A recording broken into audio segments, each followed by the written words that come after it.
A glimpse of hope. The Catholic priest kidnapped in March is seen in a new video posted online. I need your help. Who he's asking for help. Foundation investigation. Why New York's Attorney General won't let President-elect Donald Trump shut down his charity. Lauren Ashburn's one-on-one interview with Apostolic Nuncio Christophe Pierre about his Vatican job and how he says Pope Francis is able to connect to the world. And carols are an important way to spread the joy of the Christmas season. But how did caroling start? We'll learn the history behind the songs on EWTN News Nightly for Tuesday, December 27th, 2016.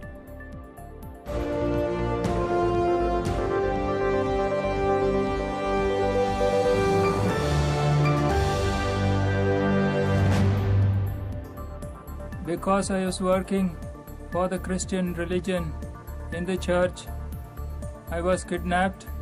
Newly released video appears to show a priest kidnapped in Yemen. Good evening from Washington, D.C., and thank you to those joining us from around the world. I'm Wyatt Goolsby in for Lauren Ashburn. Father Tom Usanali's fate has been a mystery for months. Jason Calvi says this new video was posted on Christmas Eve, but authorities don't know for sure where or when it was shot. I'm very much depressed. My health is deteriorating. This is the first we've heard from Father Tom Usanali since he was kidnapped in Yemen back in March. That's according to our partners at Catholic News Agency. I request also my fellow Christians in India, the bishops and priests, to do their might to help me get released. The Catholic Church in Southern Arabia admits the features of the person speaking in the video bear a close likeness to Father Tom. However, the source of the video, the date of its creation, and the circumstances under which it was recorded are unknown. On March 4th, terrorists kidnapped the priest when they raided a home for seniors run by Mother Teresa's sisters. The terrorists killed these 4 sisters and 12 others. It's very dangerous and full of fear for the Christians. The bishop overseeing Southern Arabia praised the priest in an interview with us days after the kidnapping. He was looking after this small community, especially after the sisters, and did it in a wonderful way. So he has, I would say, sacrificed his life, even if he is coming out alive. In the newly released video, we hear the kidnapping victim beg for papal help. Dear Pope Francis, dear Holy Father, as a father, please take care of my life. Pope Francis called for Father Tom's release in April. Now in December, we hear the priest's own labored voice echoing that call. I need your help. The Catholic Church in Southern Arabia says it has made countless appeals to get Father Tom released, and the bishop prayed for him during midnight mass on Christmas. They encourage everyone else to pray for him too. 21 Chibok schoolgirls are celebrating being at home after more than 2 years of captivity. Last week, the girls sang Christian hymns while waiting to be reunited with their families.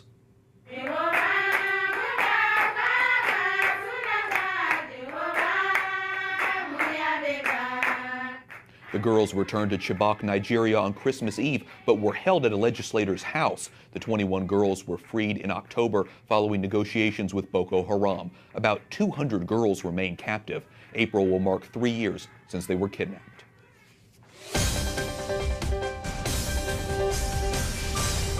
President-elect Donald Trump today announces his selection of Thomas Bossert to serve as assistant to the president for Homeland Security and Counterterrorism. Bossert is currently a cyber risk fellow with the Atlantic Council, which is a think tank in the field of international affairs. He will advise Trump on issues related to homeland security, counterterrorism, and cybersecurity, a role that in the Obama administration was filled by Deputy National Security Advisor Ben Rhodes. Bossert will work independently alongside National Security Advisor General Michael Flynn. Bossert previously served in the White House as Deputy Homeland Security Advisor to President George W. Bush. New York's Attorney General won't let Trump close down his charitable foundation, highlighting what could be a thorny issue for Trump's incoming administration. After the president-elect's announcement that he will end the Trump Charitable Foundation, New York's Attorney General saying, not so fast. The Trump Foundation is still under investigation by this office and cannot legally dissolve until that investigation is complete. Our message to New York AG Eric Schneiderman, who was a Hillary Clinton supporter, launched the probe in the midst of the campaign amid allegation Donald Trump used the foundation's funds to settle his personal business dealings. Trump making no mention of the order to stop fundraising issued by the AG in October that is still in effect, only saying the foundation has done enormous good works over the years in contributing millions of dollars to countless worthy groups. However, to avoid even the appearance of any conflict with my role as president, I have decided to continue to pursue my strong interest in philanthropy in other ways. But Donald Trump hasn't even donated to his own charity since 2008, according to the foundation's tax records. The Democratic National Committee mocking plans to shut the foundation down, saying the announcement is a wilted fig leaf to cover up his remaining conflicts of interest and his pitiful record of charitable giving. President George W. Bush's chief ethics lawyer says closing the foundation is a good start. Right now, we need to have a president who is free of conflict of interest. That means dissolving the foundation. That also means President Trump selling off his business interests that create conflicts of interest, making sure there's no foreign government money coming into his operations. The Trump team has already dealt with several issues, settling the Trump University lawsuit, Eric Trump shutting down his foundation, and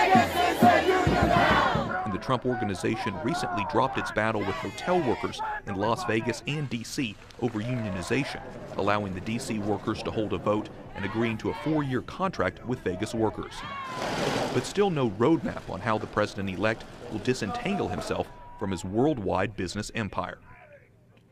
Trump tweeted last night that unlike most foundations, his never paid rent, salaries, or any expenses, and all the money was given to charity.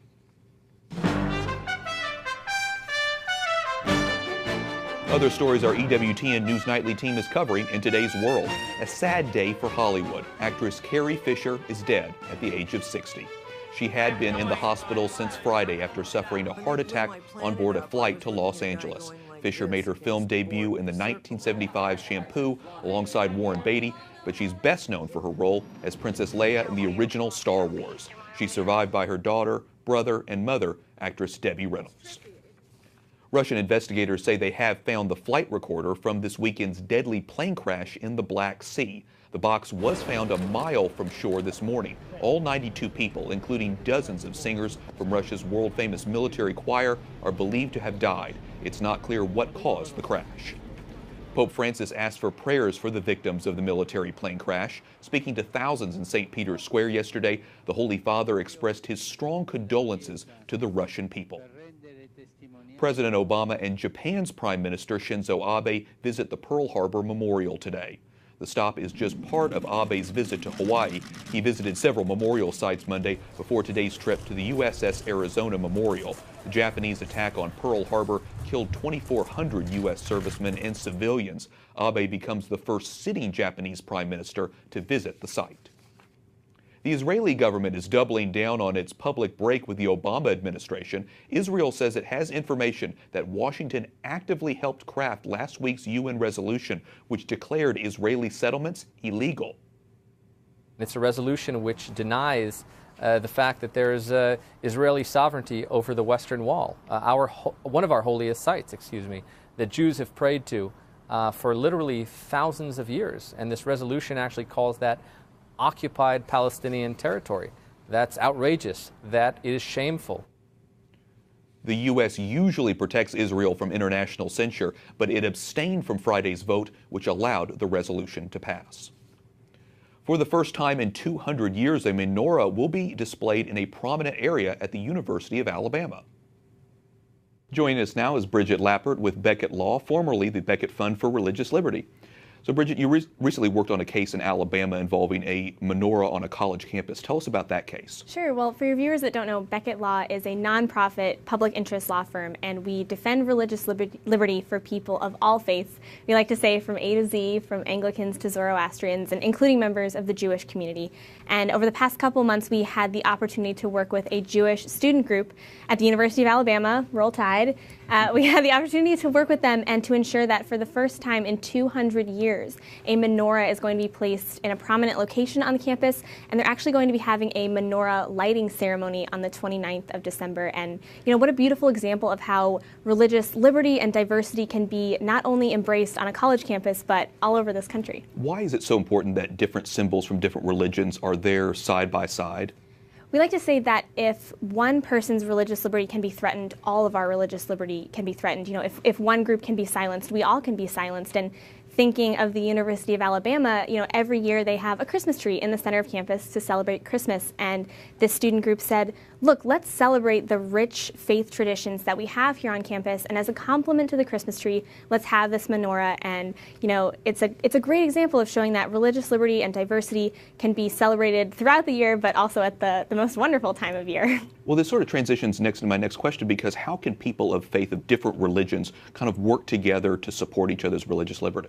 Yeah, well, I think it's safe to say that 2016 was a year of a lot of change, and it might be easy to become complacent and sit back and think that religious liberty will be fine, nothing to worry about. But, now more than ever, we have to double down and defend our first freedom. And at Beckett, looking at a case, we represent the Little Sisters of the Poor, and, regulations targeting their religious liberty, there are regulations like that on the books all over this country. And again, now more than ever, it's time to double down, defend our first freedom. And, if your viewers are looking for information where they can find religious liberty cases, I would direct them to beckettfund.org or look for Beckett Law on Facebook if they're looking for current religious liberty cases. It's interesting, Bridget, because your family in particular has a history of religious diversity. Your grandfather was Jewish from the Czech Republic, fled during World War II. How has that impacted your views on religious liberty? Sure. Well, as you mentioned, they're from the Czech Republic and fled because they were Jewish, and by way of Venezuela were able to come to the United States, where we have religious freedom,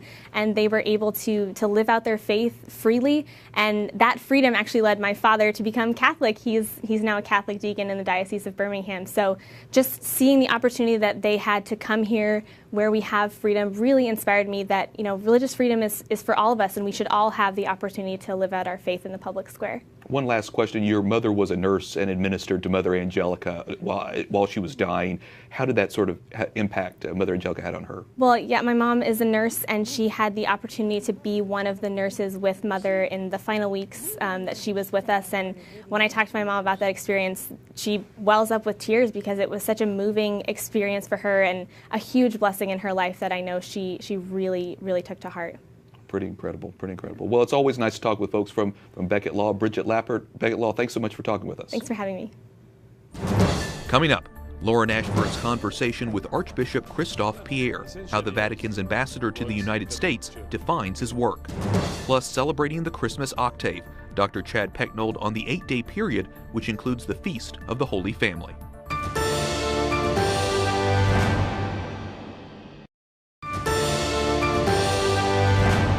And the Word became flesh and dwelt among us, full of grace and truth. We have beheld his glory, glory as of the only Son from the Father. A reminder of why we celebrate the birth of Christ from St. John the Evangelist on this, his feast day. The Pope's ambassador to the United States says Francis connects with people across the globe. Earlier this month, Lauren Ashburn sat down with Archbishop Christophe Pierre. I am not sure that many people know what an apostolic nuncio is. Can you explain that for us? Well, essentially, the nuncio is the Pope's representative. You know how works the Catholic Church. The Pope is the successor of the Apostle Peter, and he has received the mission to lead the Church, to unite the Church, and to help all the churches spread all over the world to remain in unity. This is, I believe, one of the beauty of the Catholic Church. You have been chosen by Pope Francis, and his visit here was a huge success. Yes. Americans, not just American Catholics, Yes. embraced him, Yes. and many were inspired by him. Why do you think Americans feel such admiration for him? I have had a lot of exposure to the Holy Father. I've lived with them, and I've also seen the reaction of the people towards him, especially during these 5 days in Mexico last year, I think the people feel that the Pope is accessible. But also the Pope speaks in a simple way of Jesus. You know, he's a disciple of Jesus. This is what I have perceived, and what he says go through the hearts of the people. And actually, if there is a reform for the church, and the Pope, I think, once invites us to make such reform, is to be near the people and to offer them, you know, in a very simple way, the values of the gospel. The contact with the Pope, his words, his attitudes, are really an invitation for a better life, a life which has a true meaning. Will you mimic the Pope in being accessible to people? When I speak to people, I speak about the Pope, but also the message of the Pope, which is the message of the Catholic Church. You know, it is not just the message of one person. Basically, I think I'm trying to be a faithful representative of the Pope, and it works actually. How does it work? Well, I don't know. You know, I think each one of us, we have our own charism, I suppose. You know, but basically, what I am a priest, I am a bishop, and I've been called by the Vatican, by the various popes to represent them. So I am trying my best. We'll have more of that conversation tomorrow as Archbishop Pierre explains where the White House and the Vatican can find common ground. Religious liberty, values, to the human values. Of life. Human life. Human life is of paramount importance for us, you know. And be sure to watch all this week right here on EWTN News Nightly to see all of that interview with the Archbishop. For most Americans, the celebration of Christmas is a one-day occasion. For Catholics, the Nativity of the Lord is followed by 7 feast days that help us to understand why God became man. Dr. Chad Pecknold, Associate Professor at the Catholic University of America, joins us now. So Chad, what is the Christmas octave and how does it help us sort of experience the Christmas season more fully? You know, octaves are a special kind of week in the church in which we're invited to participate in the mysteries of the faith. And of course, Christmas is the mystery of the nativity of our Lord. So how then does it help us prepare us for spreading the Word of God? Well, it forms us. It forms us in the faith. You notice that in the Christmas octave, we continually celebrate other feasts as well. The feasts of St. Stephen, the first martyr, the feast of St. John the Evangelist, of the Holy Innocents, and of the Holy Family itself. We're continually being taken into the mysteries of the faith that we're moved towards the spread of the gospel of Christ redeeming humanity. You mentioned St. Stephen, and of course, the first day after Christmas is his feast day as well. Let's dive a little bit more into that. What is the importance of St. Stephen the Martyr's feast day, and how do you think it's even more significant today, noting the fact that there are Christians being persecuted worldwide? Well, you know, martyr just means witness, and Christmas itself is this joyful witness to the world. And then here on the next day, we're asked to remember the joyful witness of Stephen, the first of the disciples to bear witness to Christ's sacrifice. Why is Christ's sacrifice being celebrated in his martyrdom the next day? Because, in a sense, the incarnation takes up all the joys and fears and sorrows of the world and points it back to its proper end and praise of God. And so the stoning of Stephen the next day reminds us of all the martyrs throughout the world, including today, who continually bear witness through their suffering to the suffering of Christ, who alone makes us happy again. And like I say, we're seeing so much of that with Christians in the Middle East right now. Friday is another important day because it's the Feast of the Holy Family. So how can we, I guess, as individual families, but also us as a general family of the Catholic Church, learn by the example set by Mary, Joseph, and Jesus? Yeah, you know, Christmas can be a difficult time for families, you know, and we're propelled throughout the Christmas octave from Stephen to St. John the Evangelist, spreading the gospel to the Holy Innocents, which we remember in all those who are innocent and die. But then the Feast of the Holy Family leads us towards the celebration of the solemnity of Mary, Mother of God, and in whom we can find the Holy Family. The Holy Family is a great strength for our families in all the troubles and trials and all the joys and sorrows that we experience today. Important lessons and a lot of important feast days coming up. Dr. Chad Pecknold, Associate Professor at the Catholic University of America. Thanks so much. Thank you very much. Up next, the Holy Father's Christmas wish for Christians around the world and the history of caroling. The the reason carols are part of our Christmas celebration.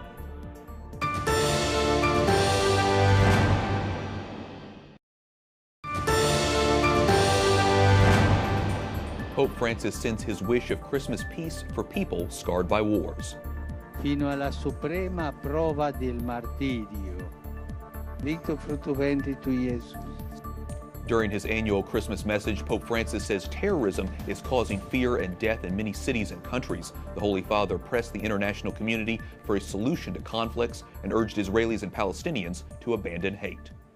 Christians in Aleppo, Syria are praying for peace in their war-torn city. Churchgoers filled St. Elias Cathedral for Christmas Day Mass Sunday, the first time for many to attend Mass in the city since fighting between rebels and the government broke out 4 years ago. They say the birth of Christ is a sign of hope for their country. Syrian President Bashar Assad made it a point to be seen visiting a Christian orphanage on Christmas Day. This video posted on the president's Facebook page showed Assad and his wife meeting nuns and orphans in a Damascus suburb. Christians are one of the country's largest religious minorities at 10%. Many have tried not to take sides in the Syrian civil war, but the opposition's support of radical Islam has led many Christians to support Assad's government. Christmas celebrations didn't just take place here on Earth. We're going to eat very well up here at Christmas, and of course we're all going to miss our family members and wish we could be with them, but we're going to have a great time up here. Astronauts sent a cheerful Christmas message from the International Space Station, 225 miles above the Earth. The mission commander said the team would take time to reflect on what the season means to them. For many people, Christmas carols are an important way to spread the joy of the season. The story of Christ's birth more than 2,000 years ago has been told through songs sung in multiple languages across the globe.